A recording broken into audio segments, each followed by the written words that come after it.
Couple quick notes before we get started. I've mentioned before, but we do have extra copies of the books we've been using of the scripture journals for this past quarter. For any of the books, Exodus, Leviticus, Deuteronomy, we do have extras if you want those. Just feel free to ask. And we have a couple extra copies of the Waldron book as well if you're interested. So please see me if you're interested in those. Also, for next quarter, I have a copy of the schedule, and I'm going to make copies. I haven't made them yet, but I'm going to make copies this morning, and I'll put them on the table in the back of the expected schedule for next quarter. So if you want to see that, to follow along. Of course, the teachers can change it, modify it if they would like, but that's the expected schedule. So this morning, we're going to be finishing up Deuteronomy. Finishing up the quarter, and that means finishing up Deuteronomy means we are finishing up the Torah. So the 5 books of Moses that we've been in since the beginning of the year, we will be finishing up, and then next quarter moving on to Joshua. So if you want to turn to Deuteronomy 31, we'll have Deuteronomy 31 through 34 this morning after a word of prayer. Dear God and Father in heaven, we thank you for many blessings that you've given us. We thank you for your word that you've given us. We thank you for the example that we have of your people throughout time, that we can learn to know you better, learn to have a better relationship with you, and to serve you better. We pray that we will use our time this morning to learn, to grow in your service. Pray that you'll be with me as the teacher and all of us as we study together, that we'll be learning your will. In Christ's name we pray. Amen. All right, so Deuteronomy 31. So we've had, as Bill went through on Wednesday, we talked about Moses' sermon, kind of his concluding sermon there on the choice of life or death, right? The blessings or cursings. So blessings for obedience, curses for disobedience, and they have the choice. It is their they get to make that choice, and of course he is imploring them, pleading with them to choose life, okay? Choose God's blessing. So we go to chapter 31 then, and Moses continues to speak. He tells them that he's 120 years old, and he's going to tell them that now their job is going to be to go take the land. He's given them the law. He's done all this, preaching and talking. Now their job is to go take the land. So he's 120 years old, and he is not going to. He says, "I'm no longer going to go out and come in." And God has told him that he isn't going to go take the land. All right, with them. So if you are the people of Israel and you hear that, what is your thought? Sorry? Oh no. Oh no? Yes. Okay. Yeah. What are we going to do? What are we going to do? Right? Yes? Who's going to lead us? Right? Moses has been their leader since they came out of Egypt, all right? So he's saying that's going to change. Okay? But it's still their job to go take the land. So how's that going to work? So, who is going to be their leader? Joshua, okay. I know why you're saying that, but it's a trick question. In verse 2, who's going to be their leader? Yeah. Before he talks about Joshua, he says God himself will go before them. Right? And he repeats, he says that in verse 2, or verse 3 there, and then repeating that into in verse 6, okay? Do not fear or be in dread of them. It is the Lord your God who goes with you. He will not leave you or forsake you. That seems like a good thing to say, because they looked at Moses the whole time. They didn't see God very often, really. When Moses was gone from them, in the mountain, they acted like everything's over, even though they just seen the mountain still smoking and all this. Right. God was there, but they too focused on that. Yeah, exactly. And I think that's exactly the point he's making is, first of all, don't get focused on the man. Okay? Obviously, Moses was very important. Joshua is going to be very important, but their real leader is God. No matter who the human head is, whoever the human go-between is, the true ultimate leader is God. Jesse.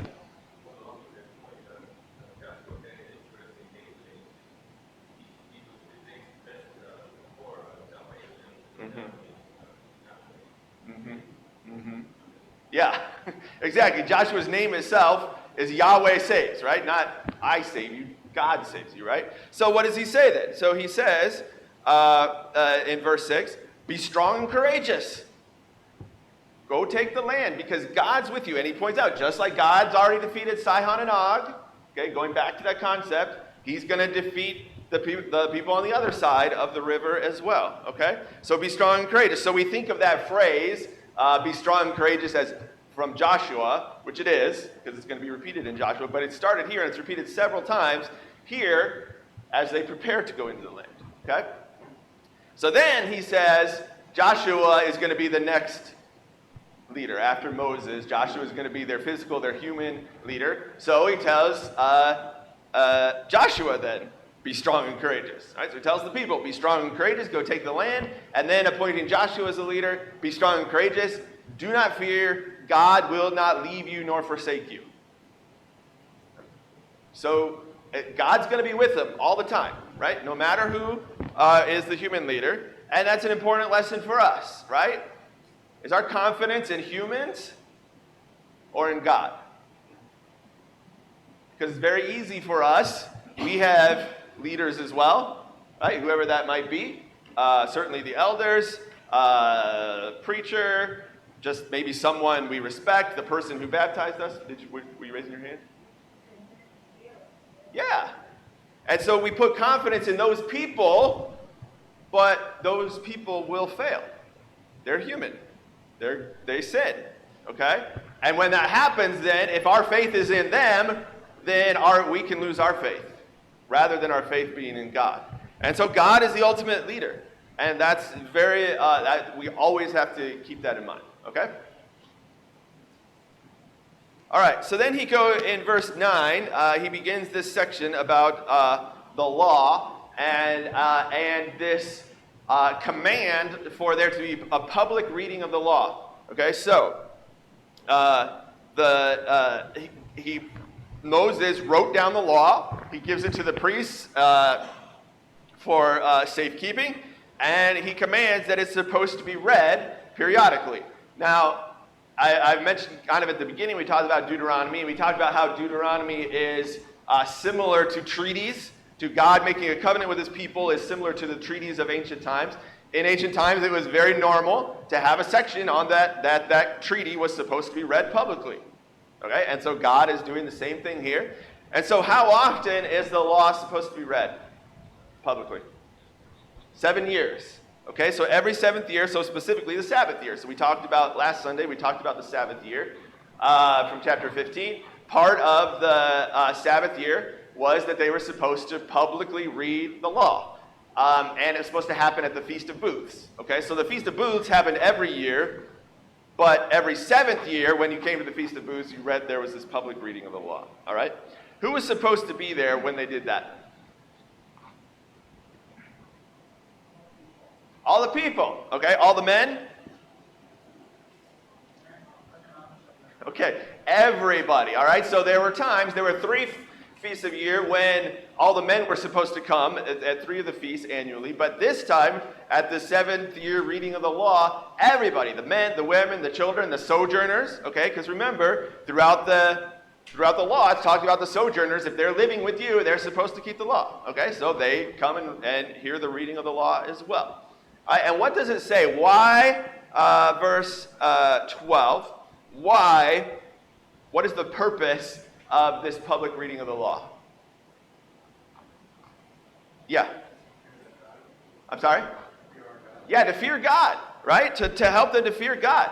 So they were supposed to hear it, and by hearing it, they learned to fear God and then be careful to do it. So that same thing he's been saying about being careful to do it, and that's the That's the point of the law. You need to hear it, and that'll help you to learn to fear God, and then you be careful to keep it. Seems strange, almost every 7 years, we don't read the Bible every 7 years. Yes, but understand what he's asking for is everyone in the entire nation to come together. So yeah, that doesn't. Hopefully, that's not the only time they're hearing the law. I mean, we know that they have the priests in different towns and so on to help them. So, but at least once every 7 years, every single person in the nation is supposed to come together to hear this public reading of the law. Okay. All right, and then he goes back and points out specifically about the children, that the children are to hear, and for the exact same reasons. So the children hear and learn to fear God, and be careful to do it. And that just struck me as interesting, because we live at a time, I think there's a movement, not necessarily maybe among churches of Christ, but in Christianity, I've heard there's a movement towards keeping children out of the worship.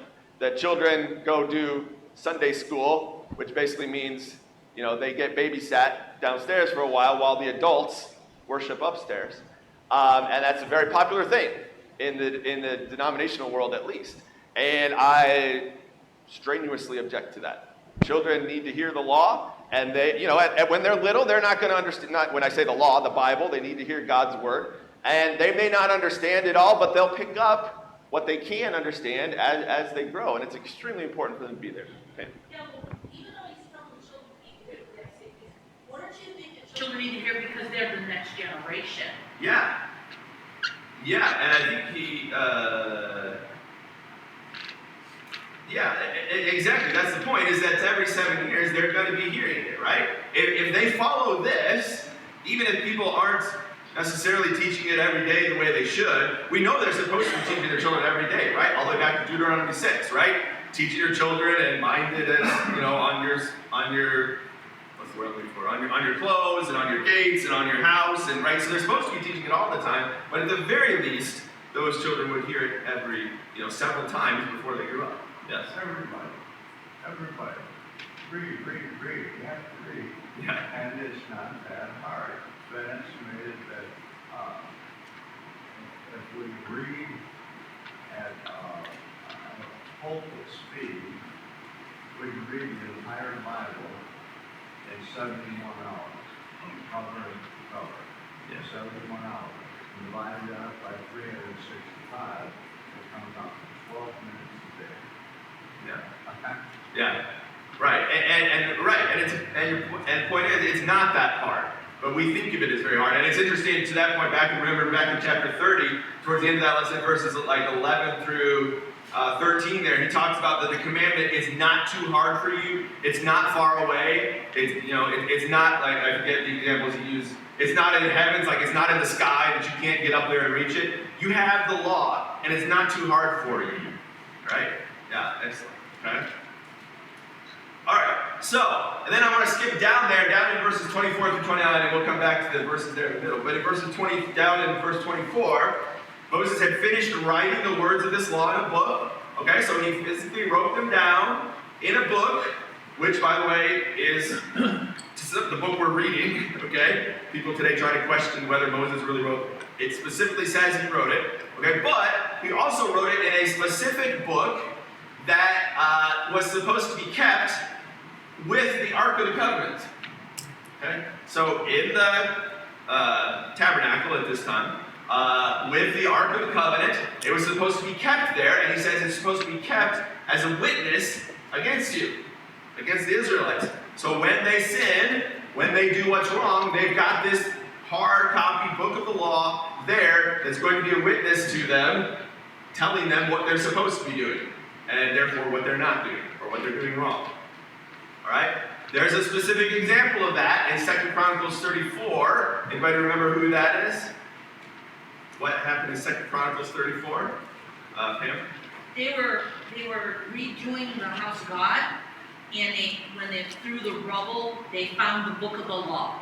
Yeah, that's right. In 2 Chronicles 34, go back and read that. It's the story of Josiah. So remember, Josiah was very young. He was just a kid when he became king. And then as he becomes a teenager, he starts turning towards God. And he says, hey, we need to go clean up the temple because it's a mess. It's got all these idols in it, and it's a total mess. And when you read this, and when they do that, they go and they find the book of the law of Moses, it says. Well, what's that talking about? It's talking about what Moses wrote right here, okay?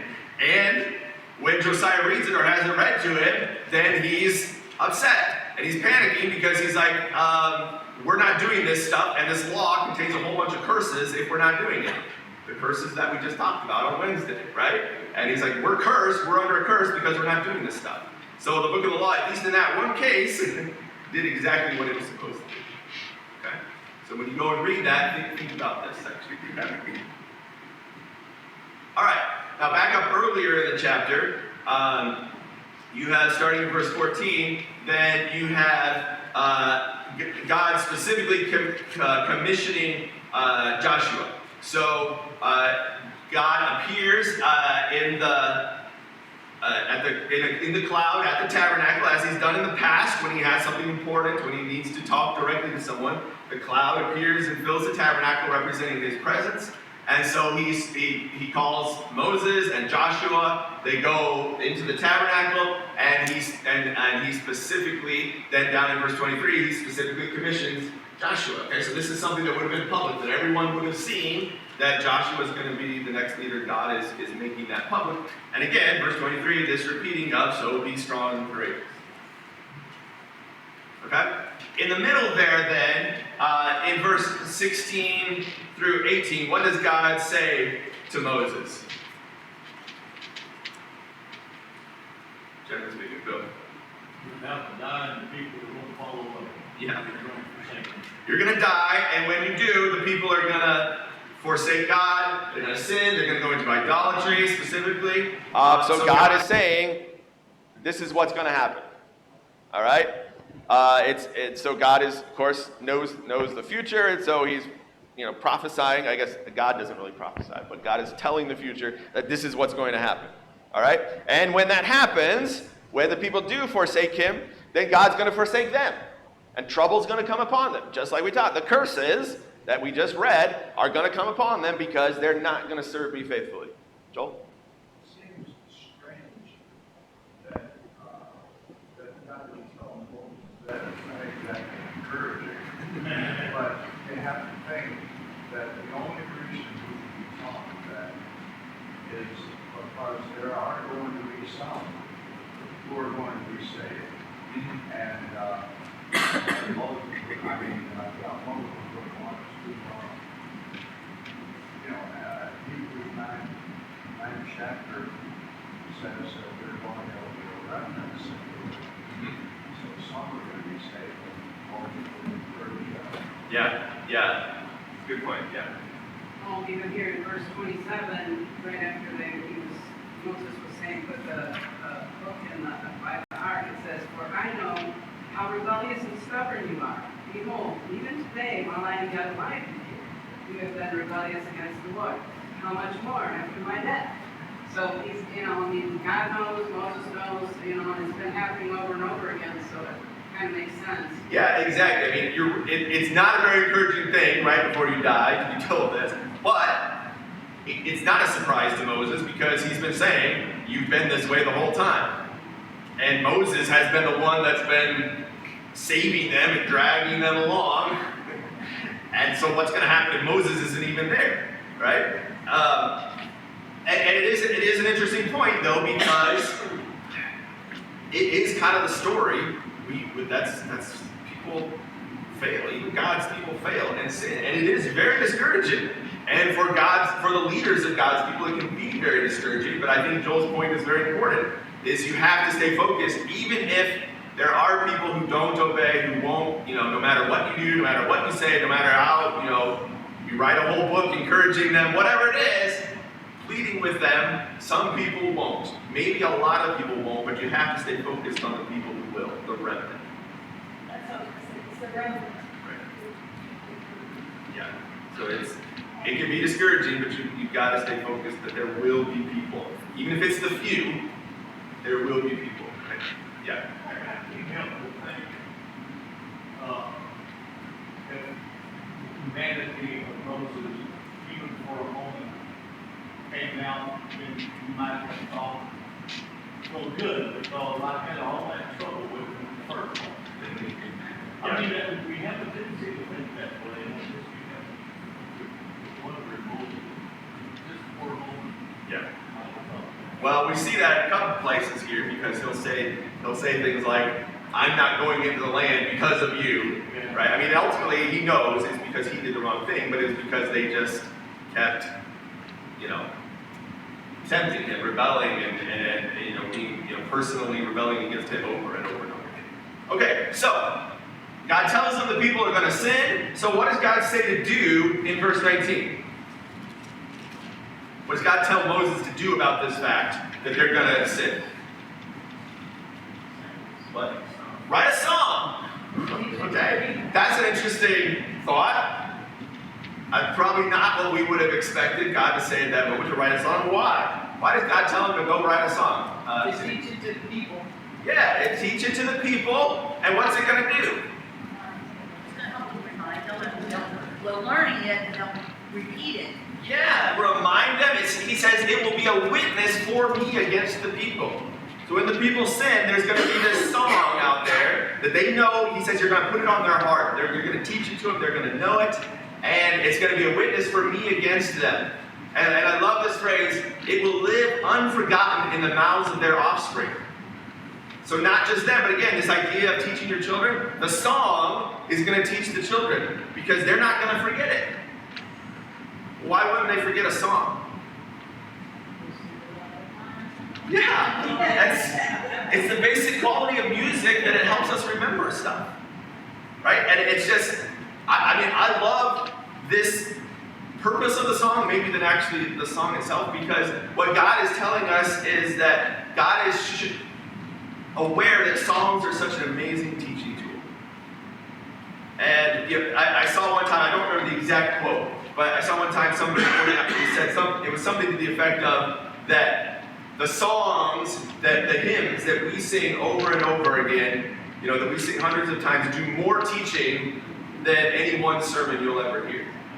And I think that's incredibly true. And I am very pro preaching, and I love sermons and preaching. It's very important. The Bible is clear about that. But the songs that we sing over and over and that are stuck in our head and that come to mind when, in a difficult time or in a good moment or whatever it is, those songs are such an amazing teaching tool. And you come to the New Testament and it's teaching and admonishing one another in psalms and hymns and spiritual songs, right? So yes, it's praise to God, and I've heard there's been a lot lately, like kind of this idea that all of our songs should be praised. The purpose of songs is to praise God, and that is, but it's not the only purpose. The other purpose is teaching each other. Okay, and it's a great tool for memory for kids, not just for kids, for us. So we should be singing songs. Sing songs to your kids. I mean, in our house, I sing songs to my kids. Our thing was always that I put the kids to bed at night, and I would sing songs to them. And I didn't sing kids songs necessarily. I just sang hymns. And I don't know what that'll do at the end, but somehow I think it's really important, right? Don't underestimate the power of hymns. God doesn't. That's why He tells us to do it. That's why He told them to do it. Right? Well, I've got a whole book of Psalms. What are they? Those are hymns, right? Yes. With the same token, that the songs that we hear are worldly, they affect us. So if we listen to those worldly songs, will affect us and our children the opposite way. Yes, and so I could go on a long time about this because I love singing, obviously, but for that reason, the songs we sing are really, really important.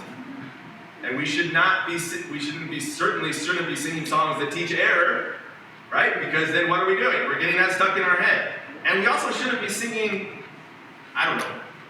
vapid songs that don't have a point, songs that are just kind of blah, right? Because it's important what we're doing, right? So as song leaders, the songs we choose are important. We should put time in that. We shouldn't just be, obviously there's always times when there's a last second change or whatever, but we should put time and effort into the songs we choose because we're teaching people. If we would put time and effort into a sermon, and we would put time and effort into teaching, we should put time and effort into teaching through song. Okay? All right, I should stop. we'll be here all day. But I love this point, okay? All right. so you get into chapter 32 and you get into the song itself. We don't have time to get into a lot of details about the song here. Obviously, it's poetry, so and their kind of poetry is very different than the way we think of poetry. Their song is different than the way we think of songs. So, you know, and obviously there's translation, it doesn't rhyme the way we do, so it's very different. But let me just ask you, what did you guys see? As you read through the song, what came to mind, what stuck out to you as you read through the song? Bill? In verse 9, where we set the boundaries of the people according to the number of the sons of Israel, we go over to the New Testament, to Acts chapter 17, and Paul's sermon at Athens, he refers to that. He said he set the boundaries of his people. Yes. So this ties with the New Testament. Yeah. And there's several places here, that was verse 8 by the way. Yes, there are several places in here that are actually quoted that are tied to the New Testament. Yeah. Okay? Other comments, thoughts? What do you guys notice, Joel? I didn't really, honestly, I didn't read it very intentionally. Okay? But it seems to me like both historical and prophetic. Yes. Okay, so part of the deal is, remember, this is a song that's supposed to be sung for generations, so to some extent, think of it in terms of people generations ahead singing this song, not just right now. Okay? Yep. Any other thoughts, comments? No? Or in verse 18. Okay. You neglected the rock who would not you, and the rock of God who gave you birth. Mm-hmm. The Apostle Paul in 1 Corinthians 6, 10, verse 4, refers to Jesus as the rock. So again, it's tying this with New Testament things that are very important. Yeah, and in fact, that idea of God, Jesus, as the rock, God is referred to as the rock multiple times in this song. I didn't count. I don't know, maybe 8, 10, it's a lot, okay? So there's several times God is referred to as the rock, okay? So that's very interesting. It's not the only place, but a lot in this section. All right, so just a few things here. Verse 2, note that may my teaching drop as the rain. So again, the idea of the song as teaching. The song itself is teaching, okay? Repetition of God as the rock. All right, and then, let's see, I did not write down the verse for this, but I think it's, I'm going to say 60. Nope.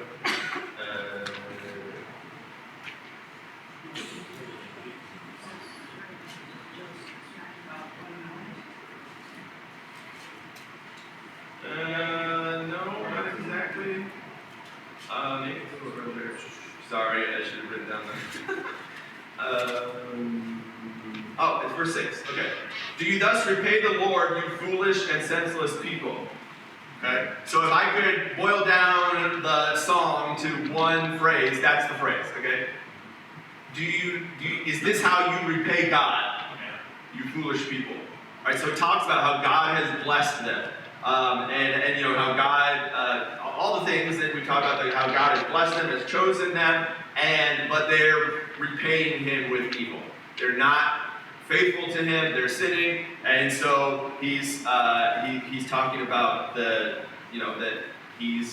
they've sinned, and this is how they repaid in breaking the covenant. Yes. Well, in verse 15, this is just sure be fat, kick, Yep. fat, take it, sleep. Then you were so out and then you were smart God. Right. The dangers of good times. Right. Because we don't know the good times in the dangers. Right. So they forsaken God, so verse 19, the Lord saw it and spurned them. Okay, so God, they break the covenant first, so then God is against them. But then you go down to verse 35, vengeance is mine, I will repay. All right, so here's one of the quotes, Hebrews 10:30 quotes this, okay? But the point here in this section is that after God's people suffer, He will vindicate them. Verse 36, that God will vindicate His people. All right, also Hebrews 10. So the people are going to be unfaithful to God. God is going to turn against them, but then eventually He's going to vindicate them in the future. All right, so basically, in a sense, this is kind of the song summarizing the rest of the Old Testament. Okay. Verse 39 is interesting. You see there, and it gets broken up here, at least depending on how your version and the punctuation, says, "See now that I, even I, am He," right? Reading out of the ESV. But if you take away the comma there, you see "I am," and that's actually the translation there. Is God is using His name from Exodus, "I am," right? And then at the end, verse 43. Someone who doesn't have the ESV read the beginning of verse 43. Rejoice, O nations, with his people, for he will avenge the blood of his servants, and will render vengeance on his adversaries, and will atone for his land and his people. Okay, so again, this idea of eventually God is going to atone for his land, he's going to atone for his people. But notice what it starts with there, rejoice, O nations. New King James actually, I think, has the best translation of this because it says rejoice, O Gentiles. And the reason I think that's the best is because in Romans 15:10 he quotes this. So Paul quotes this in Romans 15 with like 3 other Old Testament quotes from Isaiah and Psalms, and I forget what the other one is, somewhere in the Kings. But pointing out that God always intended salvation for the Gentiles. So all the way back here in Moses, there was this prediction of rejoicing, O Gentiles. Okay, and that's the phrase that Paul uses in Romans 15. Yeah. Mine says, sing out, you nations, about his people. Right, okay, so the nations are singing about God's people. Yeah, good. All right. Okay, so that's the song, and then kind of in this conclusion of this song, he says, down in verse 47, for, again, pleading with them to keep it, right? This is important. He says, it is no empty word for you, but your very life. Again, kind of the same way he ended the last sermon about this is life. You have life and death in front of you. These aren't just words. This isn't just a pretty song. This isn't just poetry. This is life for you. Right? So he's begging them, obviously, choose life. Okay? Anything else on chapter 32? Yeah. In verse 46, it says, my version says, take to heart all these words. Yep. That means, don't just read it and tuck it away someplace in your brain. That's not good enough. You gotta contemplate, meditate, and do it. Yeah, and again, it's the same, summarizing the point he's been making throughout Deuteronomy. We've been talking about how often the heart comes up in Deuteronomy, right? This is not just, the law of Moses, checklist of things to do. It's about the heart, and that's what he's been emphasizing throughout Deuteronomy. It's supposed to be in your heart. Okay? All right, so then at the very end of the chapter there, God tells him to go up to Mount Nebo. That's where he's going to die. But before he does that, Moses is going to bless the people in chapter 33. He's going to pronounce this blessing on the people. So again, this is kind of this a poetic way of blessing the people. What does this section of Moses blessing the people in chapter 33, what does that remind you of? When Jacob blessed his sons. Okay, yes, very similar to Genesis 49. When Jacob blessing his sons, his 12 sons, here is Moses blessing Israel, but he does it he starts with kind of a general blessing, and then he goes down tribe by tribe, blessing the tribe specifically. Okay, and so different tribes get sort of a different blessing, and so it's very similar to that. So, for instance, if you look in verse 6, let Reuben live and not die, but let his men be few. So if you remember, back in Genesis 49, I would encourage you to go back and read that. And that'll be especially helpful before you go into Judah. We'll talk about, before you go into Joshua. But remember in Genesis 49, Reuben, part of his blessing was that he would not have preeminence. Right? Because even though he was the oldest, first in line, he was not going to have preeminence. When you see that kind of similar here, let his men be few. Right? It's a blessing, but actually kind of, sort of not a blessing. Okay? Very similar. Similar, Joseph gets a very abundant blessing, and down in verses 13 through 17, and again, that's going to come through Ephraim and Manasseh. So, again, for time, we won't go into details, but he gets a very sort of abundant special blessing. So very similar, and we can point out other similarities. One kind of difference is Levi.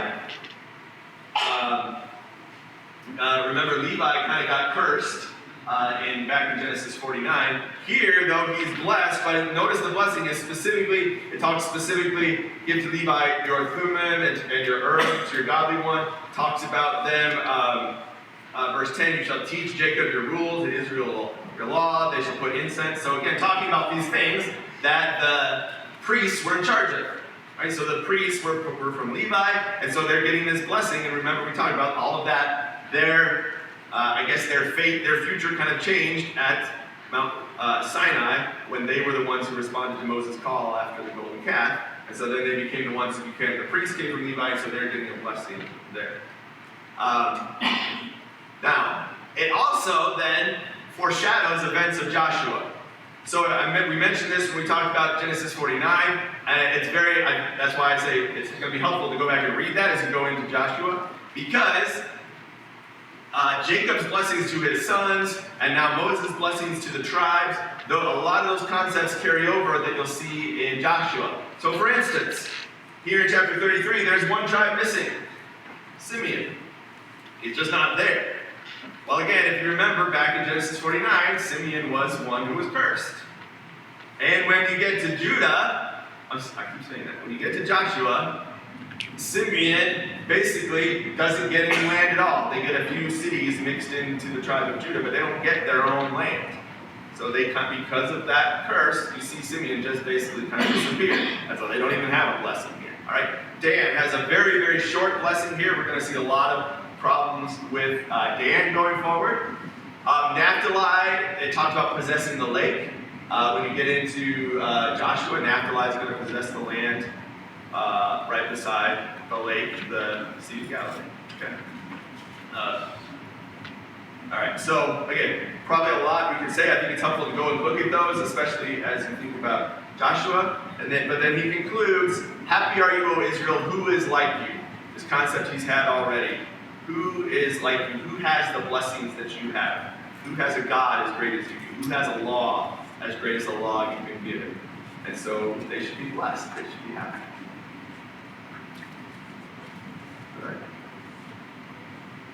All right, then we go to chapter 34 then, the final chapter, the end of Deuteronomy, and we have then the death of Moses. So God has already told him to go up to Mount Nebo, here also called Mount Pisgah. All right, same place. So this is, still on the east, it says opposite Jericho, right? So on the east side of the Jordan, but looking over to Jericho and looking over to the eastern side.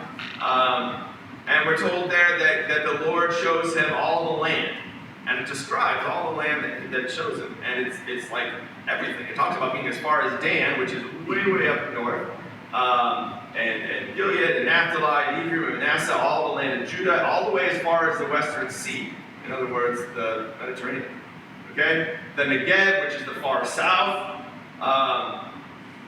So I will say, it's interesting to me. It doesn't say it, but it sounds to me like what the God is showing him this is miraculous. Because I've heard from people who were there, you can see a lot from that mountain. You can see down into the plain, you can see a lot, but it's almost impossible that you can actually literally see everything that it describes here. So it almost gives me the picture, of God, raising him up and lifting him and showing him across the land. It doesn't say that. That's the picture I get. Either way, somehow he's able to see the entire land. That he's not going to get to go into, but at least he gets to see it before he dies. So then in verse 5, so Moses, the servant of the Lord, died there in the land. Okay? And God buries him, and it tells us that that even they, at that time, don't know where he's buried. So God buried him somewhere in a secret place that no one knew. And, this is the epitaph we should all want. right? If when we all die, God can call us the servant of the Lord, then that's what we want, right? And so there's this sort of this beautiful description of his death. And God burying him. How old was he when he died? 120. And what else does it describe there about him? Okay. His eyes were undimmed and his vigor, or what was your word? Forces are unabated. All right. So he could still see as well as he ever could. He was still as strong physically as he ever could. Obviously, this part for sure is miraculous, right? God is keeping him strong. This is not the way it works for a 120-year-old. And of course, we don't even live to 120 today. But this is not how it works, that everything's the same. You're physically just as strong. God is clearly doing this to keep him as a strong leader right up until the end. All right. Jesse, did you ever hand up? Yeah, that's a very good point. Very good point. Not a lot of people climb a mountain right before they die, okay? The people weep for 30 days. All right, and then what else does it say about Moses here, kind of at the end of the chapter?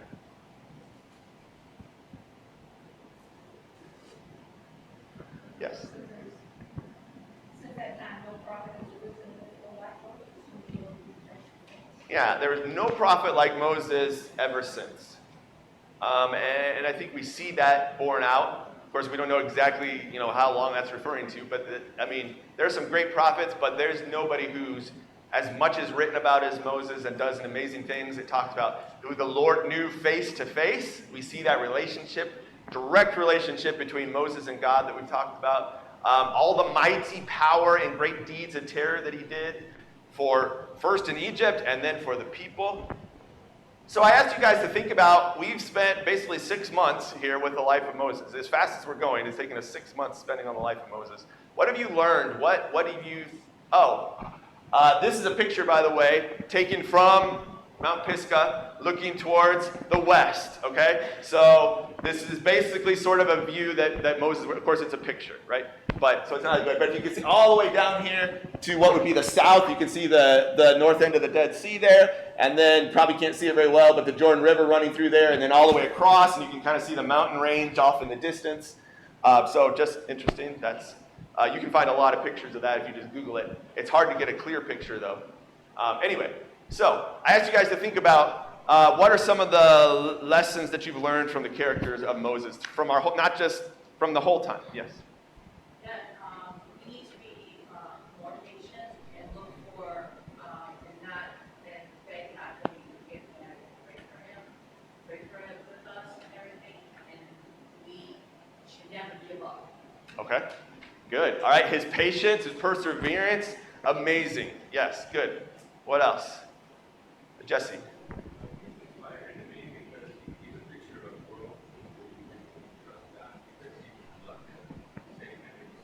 Yeah. Yeah. So yeah, a picture of growth. Remember, here we are at the end of his life, but remember at the very beginning, God had to talk him into it strongly. He didn't want to go. He didn't want to do it. I'm not good enough. I can't talk. All these reasons, to the point that God started to get upset with him. But then he did it, and now look where he is at the end of his life. Yeah. Beautiful. Yes. I'm really impressed with the fact that he is described as meeting his man, Pepper, and I'm wondering how that, the relationship between that and the fact that God spoke to him face to face. I think that it gives us at least some idea of the kind of person that God is looking for. Yes. Okay. All right. So he's the meekest, the most humble man, and that's a big part of maybe the reason that God was able to have that relationship with him. All right. So just a few that I picked out: full dedication and obedience to God, over and over again. Moses did all that God commanded him. Even at the very end here, God says, "Write a song." So Moses wrote a song, right? Over and over again. And this idea of being careful to keep the law. He keeps saying that. Be careful to keep the law. Full dedication, obedience to God. What you guys already said, amazing love and patience for God's people. They try him over and over again.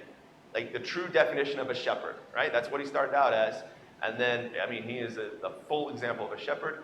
And then just thinking about Deuteronomy, I wrote the greatest preacher ever. That's my opinion. The Bible doesn't say that. And of course, there's Paul and Peter do awesome things. But his sermons in Deuteronomy, the way they're putting together, he's so compelling and persuasive towards the people, the way he puts things together. And I wish we had more time to talk about more of that. I'm of the opinion that any young man who wants to be a preacher should study Deuteronomy. We probably study New Testament sermons a lot, and we should, but I think we should study Deuteronomy.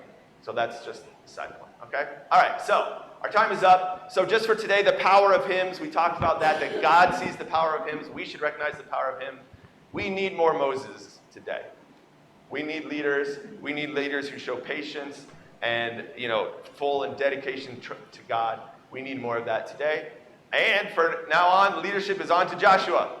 So God says, be strong and courageous, and that is where you guys will pick up when you go to the book of Joshua next. Thank you very much. Appreciate everyone's comments in and out of class. I really enjoy it. Thank you.